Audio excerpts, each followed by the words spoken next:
এক ব্যক্তির নিকট 4.5 ভরি স্বর্ণ আছে, কিন্তু পূর্ণ 1 বছর জমানো কোনো টাকা নেই, রূপাও নেই। স্বর্ণের জাকাত দিতে হবে কিনা? না, 4.5 ভরি স্বর্ণ থাকলে জাকাত দিতে হবে না, 7.5 ভরি থাকতে হবে।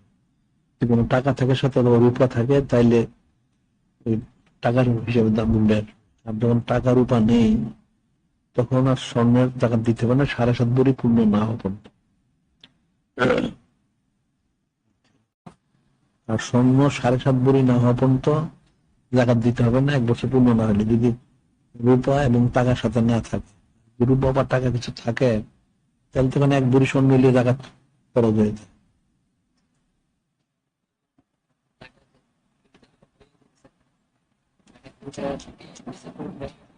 না না, এখন আমি আসলে তার নিত্য প্রয়োজনীয় খরচ বাদ দিয়ে একটা জমা আছে, যেমন 5,000 টাকা, 10,000 টাকা, 20,000 টাকা জমা আছে, বছর পর এটা জমা আছে।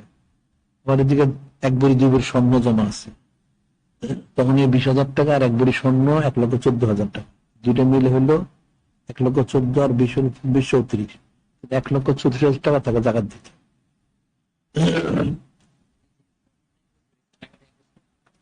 না, তাহলে তো হবে না। স্বর্ণ 1 ভরি 2 ভরি 4 ভরি 1 বছর হচ্ছে, কিন্তু টাকাটা 1 বছর হয় না। ওই টাকাটা সহজ আমার 1 বছর পুরো হবে, তখন জাকাতটা দিতে। এছাড়া তো হবে না, বছর পুরো মানে তো জাকাত নেই।